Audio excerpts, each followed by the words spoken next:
All India సంస్థలకు ధీటుగా పనిచేస్తుంది సింగరేణి. జాతీయ అంతర్జాతీయ స్థాయిలో రెస్క్యూలో తనకంటూ ఒక పేరు సంపాదించుకుంది. ఇప్పటికే ఎన్నో రెస్క్యూ బృందాలను తయారు చేసిన సింగరేణి సంస్థ ఇప్పుడు మహిళలకు రెస్క్యూలో శిక్షణ ఇస్తూ అగ్రగామిగా నిలుస్తుంది. కార్మికులను కావచ్చు, సభ్యులను కావచ్చు, ఎట్లా సేవ్ చేయగలుగుతున్నారనే విషయాలు ఈ గ్రౌండ్ రిపోర్ట్లో చూద్దాం.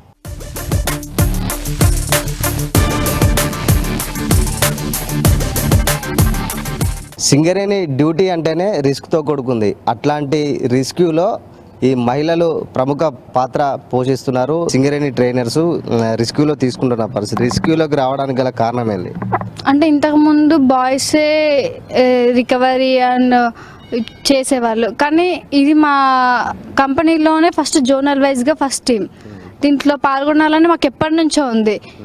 మాకు ఈ బ్యాచ్లో సీనియర్స్ కూడా ఉన్నారు, కానీ మేము వచ్చినాక ఈ అవకాశం రావడం అనేది మాకు చాలా హ్యాపీగా ఉంది. మామూలుగా మహిళలు అంటే ఇంటికే పరిమితమై ఇంట్లో వంటలు చేయడమే. ఇట్లాంటి రోజుల్లో ఈ రెస్క్యూలో ఇంకింత రెస్క్యూ చేసి ప్రాణాలు కాపాడడం అంటే అది ఒక ఎత్తు. దాన్ని మీరు ఎట్లా ఫీల్ అవుతారు? ఆబ్వియస్గా మాకు ఇది ప్రౌడ్ ఫీలింగే ఉంటుంది. నార్మల్గా ఈ రోజుల్లో ఉమెన్ ఆర్ మెన్ డిఫరెన్స్ లేకుండా ఎవరి కాళ్ళ మీద వాళ్ళు నిలబడడం అనేది ఫస్ట్ యువతకు ఉన్న ఫస్ట్ గోల్ అది. ఇందులో మేము డిఫరెంట్ ఫీల్డ్లో ఉన్నాం. డిఫరెంట్ ఫీల్డ్లో మళ్ళీ ఈ వర్క్ కూడా చాలా డిఫరెంట్ మేము చేసేది. మామూలుగా రెస్క్యూలో చేయాలంటే ఒక మంచి పెద్ద ధైర్యం కావాలి. అట్లాంటి ధైర్యం మీకు ఎవరు కల్పించారు? ఎట్లా మీది? మేమున్న ఫీల్డే అలాంటిది కదా, మాకు ఆటోమేటిక్గా ధైర్యం ఉంటుంది. నేను ప్రస్తుతం వేదాంత హిందుస్థాన్ జింక్ లిమిటెడ్ రాజస్థాన్ జావర్ మైన్స్లో అసిస్టెంట్ మేనేజర్గా వర్క్ చేస్తున్నా. నాకు 1.5 year ఎక్స్పీరియన్స్ ఉంది. మేము ఇనిషియల్ రెస్క్యూ ట్రైనింగ్ అని సింగరేణికి వచ్చాము. ఇది మాది 3rd women's team. First 2nd women's team already prepare అయ్యింది. మేము 3rd ఉమెన్స్ టీమ్గా సెలెక్ట్ అయినాం. చాలా హ్యాపీగా ఉంది.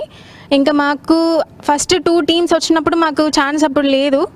తర్వాత మాకు 3rd టైంలో మేము సెలెక్ట్ అయ్యాము, ఇక్కడికి వచ్చాము. చాలా హ్యాపీగా అనిపిస్తుంది. మీరు ఈ రెస్క్యూలోకి దిగడానికి గల కారణాలు ఏంటి? కారణం అంటే నార్మల్గా మేము చేసే జాబే చాలా రిస్కీ జాబ్.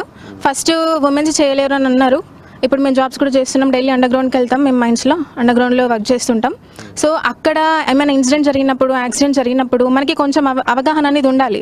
అక్కడ ఎవరికైనా ఏమైనా అయినప్పుడు వాళ్ళకి ఫస్ట్ ఎయిడ్ అంటే ఎలా చేయాలి, వాళ్ళని ఎట్లా కాపాడాలి, మనని మనం ఎట్లా కాపాడుకోవాలి, ఆస్తులను ఎట్లా కాపాడాలి, ఇవనేది మనం నేర్చుకొని ఉండాలి. సో రెస్క్యూ ట్రైనింగ్ అనేది మనకు అన్నీ నేర్పిస్తుంది. ఇక్కడ మాకు థియరీతో పాటు ప్రాక్టికల్స్ అన్ని చేపిస్తున్నారు. చాలా బాగుంది. థియరీలో క్లాసెస్లో మేము ప్రాక్టికల్లో ఏం చేయబోతున్నాం అనేది మేము ఫస్ట్ నేర్చుకుంటాం. తర్వాత ప్రాక్టికల్గా మాకు ఎలా చేయాలనేది చాలా చెప్తున్నారు. అండ్ ఇక్కడ వచ్చేసి లాంగ్వేజ్తో ప్రాబ్లం ఏం లేదు. మేమంటే తెలుగు కాబట్టి మాకు ఈజీగా అర్థమవుతుంది. కానీ మాతో పాటు మా బ్యాచ్మేట్స్ ఉన్నారు, మాతో వర్క్ చేసే వాళ్ళు ఉన్నారు. వాళ్ళు చాలా వరకు హిందీ వాళ్ళు ఉన్నారు. సో సార్ వాళ్ళు తెలుగు, ఇంగ్లీష్, హిందీ అన్నిట్లలో 3 లాంగ్వేజెస్లలో కవర్ చేస్తున్నారు. అందరికీ అర్థమయ్యేలా చెప్తున్నారు. ట్రైనింగ్ कैसा लग रहा है? हमें यहाँ बहुत अच्छा लग रहा है. आज हमारा 11 डे है. यहाँ हम हिंदुस्तान जिंक के एम्प्लॉयज़ हैं. हम यहाँ 14 मेंबर्स आए हैं, 7 गर्ल्स और 7 बॉयज़. यहाँ हम फर्स्ट यहाँ सुनने को मिला जैसे यहाँ SSCL में फ़र्स्ट टाइम यहाँ विमेंस की जो ट्रेनिंग चल रही है, तो काफ़ी अच्छा है. हमें बहुत सीखने को मिल रहा है. और हमारा डेली का रूटीन वही सुबह उठ जाते, मतलब जॉगिंग वगैरह, उसके बाद एपरेटर्स, उसके बाद हमारी थ्योरी क्लासेस है फर्स्ट एड के रिगार्डिंग, एपरेटर्स के रिगार्डिंग, और सब कोऑपरेटिव है. यहाँ हमें थोड़ा लैंग्वेज का इशू ज़रूर है, बट सब यहाँ कोऑपरेटिव हैं. सब हिंदी, इंग्लिश और तेलुगु वाले सब हैं हमारे साथी. सब अच्छे से हो रहा है. ఇక్కడ రెస్క్యూ ఇవన్నీ చాలా వెయిట్ ఉన్నాయి. ప్లస్ ఇవన్నీ మేము చాలా ఫస్ట్ టైం చేస్తున్నాము. మాకే ఫస్ట్ భయం వేసింది, ఇవన్నీ వేసుకుంటే ఏమన్నా అవుతుందా, మా బాడీ పార్ట్స్ ఇవన్నీ డెలికేట్. కానీ ఇక్కడ ప్రతి ఒక్కటి ఒకేసారి మమ్మల్ని అంతంత వెయిట్ వేయించలేదు, ఒకేసారి మాకు ఇదంతా చేయించలేదు. ప్రతి ఒక్కటి గ్రాడ్యువల్గా తీసుకెళ్లారు. ఫస్ట్ జస్ట్ ఈ ఆపరేటర్స్తో తిప్పించారు, తర్వాత ఈ మాస్క్ పెట్టించారు, తర్వాత స్ట్రక్చర్ మోపించారు, తర్వాత ఈ లోపలికి తీసుకెళ్లారు. కానీ వీటన్నిటి ముందు ఫస్ట్ మాకు జాగింగ్ చేయించారు, పుల్అప్స్ చేయించారు, పుషప్స్ చేయించారు. వీటన్నిటితో పాటు మాకు డైట్ కూడా ప్రాపర్గా పెడుతున్నారు. సో ఫస్ట్ మాకు స్ట్రెంగ్త్ ఇంక్రీజ్ చేసి తర్వాత ఇవన్నీ వెయిట్స్ అవన్నీ ఇంక్రీజ్ చేసేటట్టు చేశారు. మా పేరెంట్స్ కూడా చాలా టెన్షన్ పడ్డారు. కానీ ఇక్కడికి వచ్చిన తర్వాత మాకు కాన్ఫిడెన్స్ వచ్చింది, మేము కూడా వేరే వాళ్ళని సేవ్ చేయగలము అని. ఇది డిస్లాగ్డ్ కాగంటాం. ఇదేంటంటే మనకు మైన్లో ఏదైనా ఇన్సిడెంట్ జరిగినప్పుడు ఈ రూఫ్ అనేది కొలాప్స్ అయిపోయి ఈ సపోర్ట్స్ అనేవి కుంగిపోతూ ఉంటాయి. ఈ కుంగిపోయినప్పుడు వీళ్ళు ఎప్పుడైతే మళ్ళీ లోపలికి వస్తున్నారో ఆ ప్రాప్స్ అన్ని మళ్ళీ సపోర్ట్ చేసుకుంటూ, ఆ కాక్స్ అన్ని మళ్ళీ సపోర్ట్ చేసుకుంటూ, సేఫ్టీ ఎన్ష్యూర్ చేసుకుంటూ ముందుకెళ్తూ ఉంటుంది టీం. అది జరుగుతుందండి ఇప్పుడు. ఇనిషియల్ రెస్క్యూ రికవరీ అని అంటారు ఈ ట్రైనింగ్ను. బేసికలీ ఇది వచ్చేసి 14 days ట్రైనింగ్ అనేది ఇస్తాము. 14 days ట్రైనింగ్ కంప్లీట్ అయిన తర్వాత వీళ్ళను యాక్టివ్ రెస్క్యూ ట్రైన్డ్ పర్సన్స్గా గుర్తిస్తారు. సో ఈ 14 days ట్రైనింగ్ తర్వాత వీళ్ళు శిక్షణ మంచిగా పొందలేదని ఎగ్జామ్ చేసిన తర్వాత వాళ్ళకు ఒక సర్టిఫికేషన్ అవార్డు చేయడం జరుగుతుంది. సో వాళ్ళ తర్వాత వాళ్ళ మైన్లలో పనిచేసుకుంటారు. ఎప్పుడైనా అవసరం వచ్చినప్పుడు, సో ఎప్పుడైనా అవసరం మైన్లలో వచ్చినప్పుడు కానీ, రూఫ్ ఫాల్స్ కానీ, స్మోక్ కానీ వచ్చినప్పుడు ఏంటంటే వీళ్ళు వాళ్ళ విధులు నిర్వర్తిస్తూనే ఈ రెస్క్యూ స్టేటస్ అనేది కంటిన్యూ చేస్తూ ఉంటారు. సో ఇలా చేస్తూనే ఉండాలి అంటే 14 days ట్రైనింగ్ కావాలి. సో అందులో భాగంగా ఇక్కడ మేము rescue station, mains rescue station ఉన్నది తెలంగాణలో మొత్తం ఒకటే ఉన్నది. ఈ సౌత్ ఇండియాలోనే ఓన్లీ ద రెస్క్యూ స్టేషన్ మనకు రామగుండం రీజియన్లో ఉన్నది. సో మాకు మిగతా 4 branches ఉన్నాయి. రెస్క్యూ రూమ్స్ అంటారు వాటిని. ఇది రెస్క్యూ స్టేషను. ఈ రెస్క్యూ స్టేషన్లో ఇనిషియల్ ట్రైనింగ్ అనేది ట్రైనింగ్ ఇస్తూ ఉంటాము. సో మొట్టమొదటిసారిగా మనకి ఇప్పటి వరకు దాదాపు 190 బ్యాచ్లు ఇవ్వడం జరిగింది. ఇది 190 బ్యాచ్. సో ఇందులో ఒక్కొక్క బ్యాచ్కి వచ్చేసి దాదాపు 14 నుంచి 20 మంది దాకా ట్రైనింగ్ ఇస్తూ ఉంటాము. సో మొట్టమొదటిసారిగా ఇక్కడ మనకు హెచ్జెడ్ఎల్ హిందుస్థాన్ జింక్ లిమిటెడ్ నుంచి మహిళలు అనేది వచ్చారు. సో ఇందులో 14 members వచ్చారు. 7 మహిళలు, అందులో 7 వచ్చేసి బాయ్స్ ఉన్నారు. సో వాళ్ళకు 7లో వీళ్ళకు మనము ఫస్ట్ టైం మేము కూడా సింగరేణిలో మహిళలకు ట్రైనింగ్ ఇవ్వడం అన్నది. సో మేము ఎక్స్పెక్ట్ చేసిన దానికంటే చాలా బాగా చేస్తున్నారు, చాలా ఇంప్రూవ్ అయ్యారు. సో డే 1 నుంచి కంపేర్ చేస్తే చాలా మంచిగా వీళ్ళు పర్ఫామ్ చేస్తున్నారు. కోల్కి స్వతహాగా అంటుకునే గుణం ఉంటుంది. తాను ఆక్సిజన్కి కోల్కి ఆక్సిజన్ ఎక్స్పోజ్ అయినప్పుడు దానికి అదే మండుతుంది. దానికి ఇంక్యుబేషన్ పీరియడ్ అంటారు. 6 నెలల కంటే ఎక్కువ, కొన్ని బావులలో 6 నెలలు, కొన్ని బావుల్లో సంవత్సరం కంటే ఎక్కువ సేపు ఉంటే దానికి అదే మండే స్వభావం ఉంటుంది. దానికి అదే మంటలు అంటుకుంటాయి. ఈ మంటల్ని మనం అరికట్టలేం. కానీ ఆ మంటలు అంటుకున్నప్పుడు ప్రమాదం జరిగినప్పుడు దానిలో ఆ ప్యానల్ని అన్ని వైపులా గోడలు కట్టి విషవాయువులు బయటికి రాకుండా, మామూలు కార్మికులు హాని కలగకుండా గోడలు కట్టాల్సి వస్తుంది. అలాంటి గోడలు కట్టే ట్రైనింగ్ గ్యాలరీ ఇది. ఆ గోడలు కట్టే ప్రాక్టీసెస్ మనం ఇక్కడ లోపల చేస్తున్నాం. వీళ్ళకు ఆ ట్రైనింగ్ ఇస్తున్నాం అన్నాడు.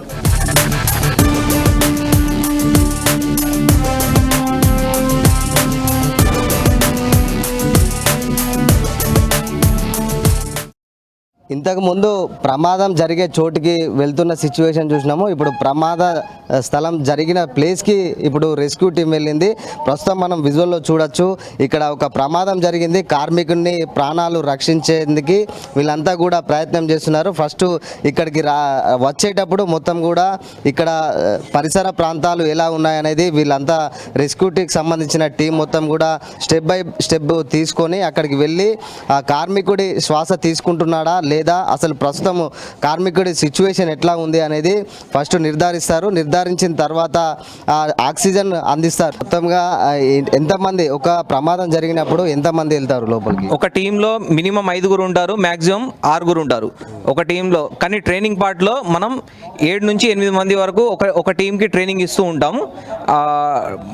ప్రమాదం జరిగినప్పుడు మాత్రం ఒక టీంలో తక్కువలో తక్కువ 5, ఎక్కువలో ఎక్కువ 6 మాత్రమే ఉంటారు.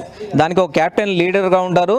వైస్ కెప్టెన్ వెనక వైపు ఉండి టీం సేఫ్టీ చూస్తూ ఉంటారు. మొత్తం కూడా వీళ్ళు ఏంటంటే కార్మికుల్ని ప్రాణాలతో బయటికి తీసుకురావడమే వీళ్ళ ముఖ్య లక్ష్యం. అట్లాంటి ఈ లక్ష్యంతో కూడుకున్న పనిని విజయవంతంగా చేయడానికి చాలా రిస్క్తో కూడుకున్నది. ఎందుకంటే సింగరేణి విధులు అంటేనే రిస్క్. అట్లాంటి రిస్క్తో కూడుకున్న పనిని ఇందులో మహిళలు రిస్క్ తీసుకొని ఈ విభాగంలోకి వచ్చి ఇట్లా చేయడంతో పాటు మహిళలు దాని సాధికారత ఇదంతా కూడా ఒక గొప్ప విషయంగా కూడా చెప్పుకోవచ్చు. దానిలో ప్రమాదం జరిగిన తర్వాత కార్మికుడిని రెస్క్యూ చేసి బయటికి తీసుకువస్తున్న సిచ్యువేషన్ ఇది ఎగ్జాంపుల్గా బొగ్గుబాయి అండర్ గ్రౌండ్లో జరిగిన డెమోగా మనం భావించుకొని గనిలో ప్రమాదము లోపల ఎలా జరుగుతుందో ఆ జరిగిన ప్రమాదాన్ని వీళ్ళంతా కూడా రెస్క్యూ చేసుకొని వచ్చి కార్మికుడిని సేఫ్గా తీసుకొచ్చి పైకి తీసుకొస్తున్నారా, వెళ్తున్న క్రమంలో ఎట్లా ఉంది, దారి ఎట్లా ఉంది అనేది ముందుగా చెక్ చేసుకుంటూ ఒక్కొక్క మెట్టుగా క్షుణ్ణంగా పరిశీలించుకుంటూ వెళ్తారు.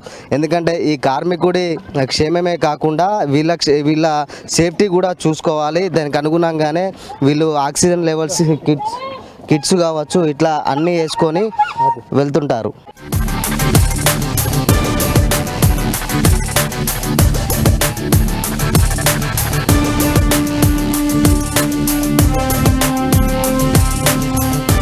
ఒక గనిలో ప్రమాదం జరిగినప్పుడు ఈ టూల్ కిట్స్ అనేటి మోస్ట్ ఇంపార్టెంట్. ప్రస్తుతం ఈ టూల్ కిట్స్ విభాగంలో ఉన్నాం. ప్రజెంట్ ఇక్కడ మనం చూస్తున్న విజువల్స్లో ఒక ప్రమాదానికి గురైన కార్మికుడిని కావచ్చు ఏమైనా రక్షించాలంటే ఈ టూల్ కిట్స్ అనేటి ప్రముఖ పాత్ర వహిస్తుంది.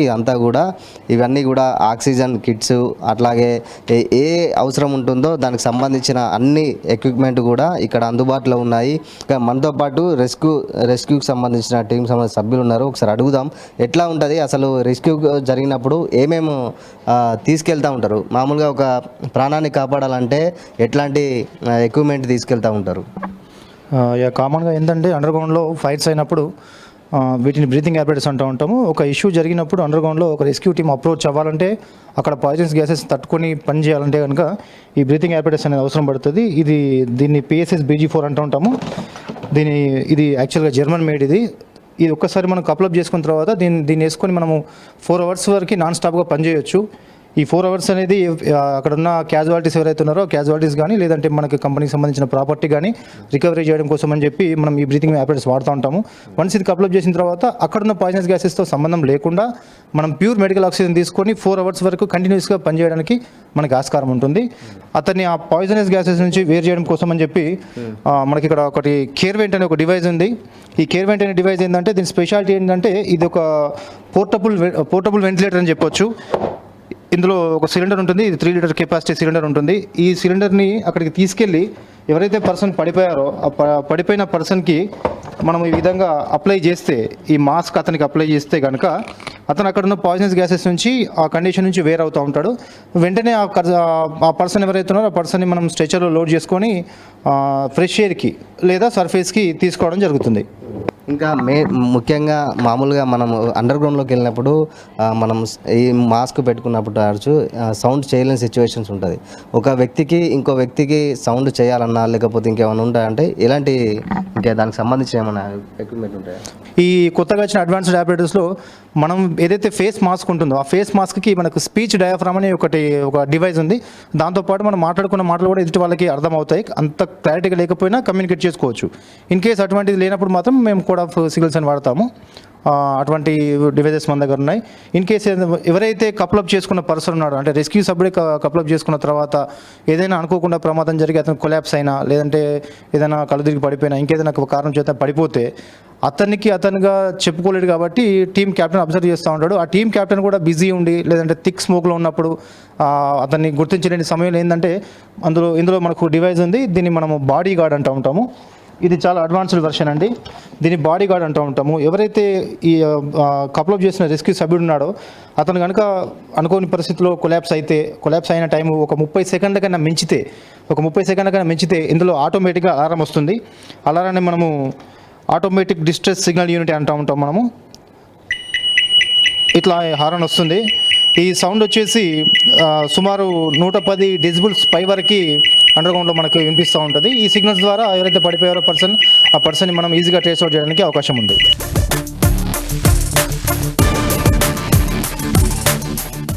అండర్గ్రౌండ్లో ఒక యాక్సిడెంట్ జరిగినప్పుడు ఇందులో నుంచి ఈ ఎక్విప్మెంట్ ఏదైతే ఉందో ఇవన్నీ మోస్ట్ ఇంపార్టెంట్ అని చెప్పేసి ఇక్కడ రెస్క్యూకి సంబంధించిన సిబ్బంది చెప్తున్నారు.